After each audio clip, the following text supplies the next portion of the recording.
Disability happens to other people. Sure, we've all seen it on TV, in our social media feeds, and fundraising efforts at supermarkets. But most of us are fairly disconnected from it. And I was too, till it happened to me. Because at 42, on my commute to work, I had a major stroke that changed my life forever, and there was no going back. Disability is disruptive, unexpected, intrusive. It can bring out the worst, but also sometimes the very best of people. Because there are people out there living with these conditions, advocating for others, and some of them still muster the energy from somewhere to think there must be easier ways of doing these things. Ways that can make lives just a little bit easier for all concerned. And 15 years ago, I met two of them.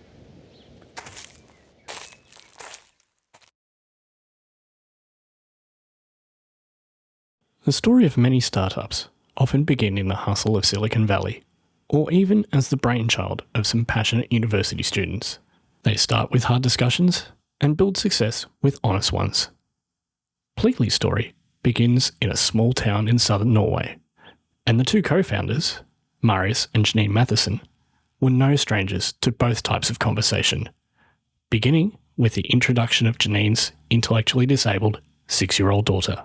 I had to tell him early on because I didn't want to waste time talking to a guy that didn't want me as I was.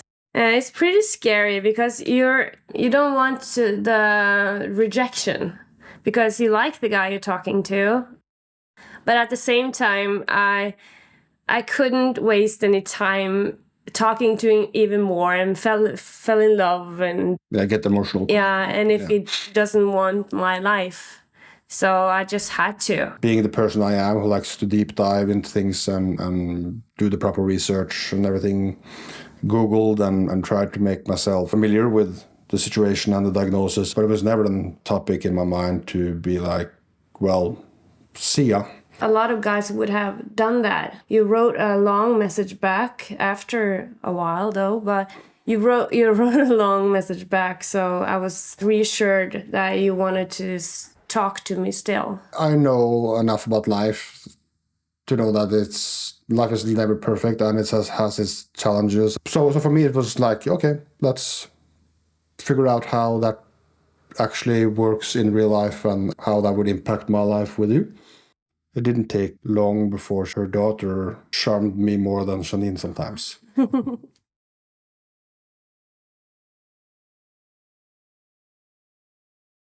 There's two things that I found scary. It was the first time I was alone with her and having to help her eat. Yeah. Because at that time she was prone to choke on her food. So I was wary of that, of course. I was nervous of making sure she didn't die when she didn't die the first time I had the responsibility for her. That was the one thing, and the other thing was the first time I was alone with her in the store. Like, how are people viewing us? I was scared that he wouldn't. How do you say that? Hvis du liksom sånn prøver å være en liten farsfigur også. At du klarer å knytte deg. So you were afraid that I wasn't able to bond to her like a father figure. Yeah. And just having like I'm in love with you and I can accept her as a part of the package, but that's it. That's it, yeah.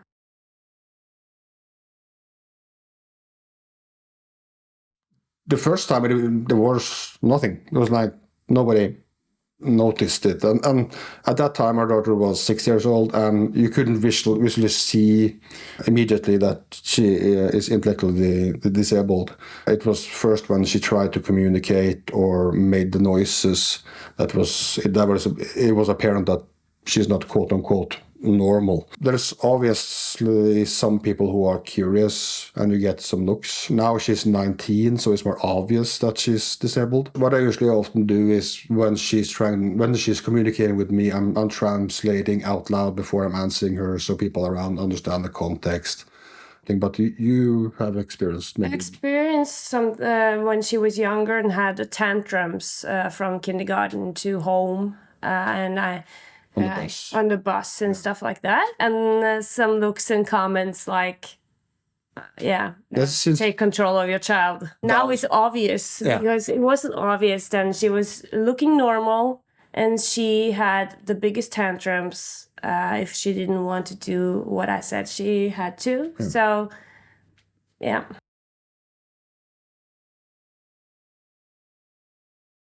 We had a touchscreen computer that she had to use, and she wasn't using it because it was too difficult for her and for us at home.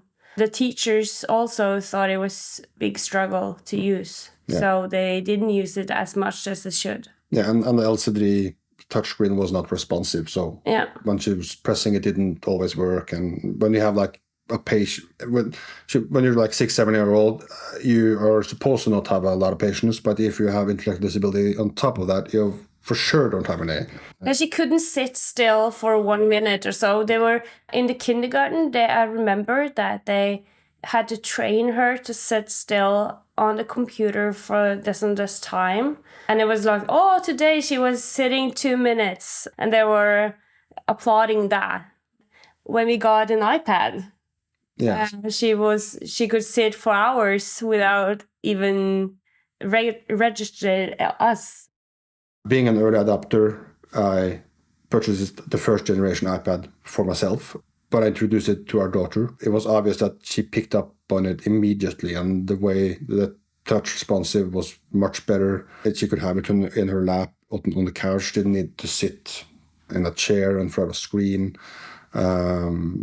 So we started to investigate different applications that she could use. We found some puzzles, digital puzzles, and she was like immediately just dragging the different pieces together without any problems, with a level of understanding of the jigsaw puzzle that we never thought she had. And that is one thing that the use of technology gave us, is like we understood how much more lived in our daughter that we weren't able to see when she was just introduced to having like a big screen or some images, physical images that she pointed to or whatever.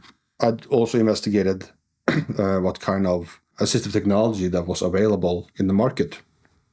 And I was not very impressed. The UI, the usability was already outdated back then. So back then I took it upon myself to develop a game just for our daughter to make sure she could have the proper cognitive training that she needed at that time, which she quickly outgrew. Yeah. But we gave the game away for free, and we raised money to buy iPads and Apple gift cards that we donated to the local school for disabled children, and helped kickstart the use of technology there.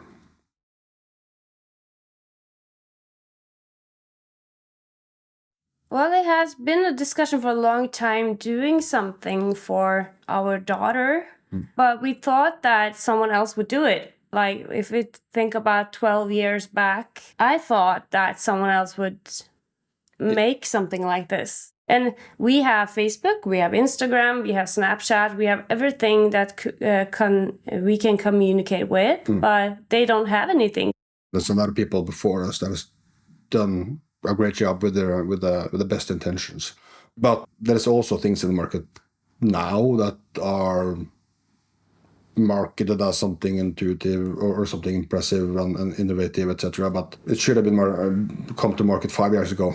We had a lot of back and forth. What happened was, during COVID, we moved back to my home place called Tjøme, and I convinced Jeanine that we're going to buy a perfect house, a renovation object, and spend our leftover money to renovate and build the perfect house. And when that was bought and done, and Jeanine had moved in, and now I locked her down here, I thought maybe this is the perfect time to spend the savings we had to actually do something with the problems that we have experienced the last 10, 12 years in terms of the lack of communication, the lack of coordination, the consequences this had, not only for our daughter, but us as a family, and maybe especially Jeanine as the mother. So we just took a discussion. It was a discussion that we had somewhat over the years, Yeah. but I pitched it to you like, should we do this instead of renovating the bathroom we have that is from 1976? It wasn't easy to accept it the first time we discussed it, No. but it didn't take long before it was like, let's just do this. We would just regret if it didn't. Yeah. So if we did the renovation and everything was perfect in our house, we still had the problem that we are facing. It will still be difficult for us to communicate with schools and everything around our daughter. So I think it was the right time. Yeah. Yeah. And it's better to regret having tried something and failed rather than regretting sitting in a new bathroom from 2020, regretting not having the courage to actually take the leap of faith and try to do something. Marius and Jeanine began this journey with a single hope: to ease the burdens faced by families just like theirs and just like mine. I feel privileged to be able to share the first part of this important mission. Soon, I'll be sharing the enthusiastic response that they've received from families, supporters and partners in both Scandinavia and the United States as the Pletly team continues to connect with the community. Challenges remain, but so does their resolve, because they believe that disability should not be a barrier to a fulfilling life, and they're determined to provide the tools to make it possible.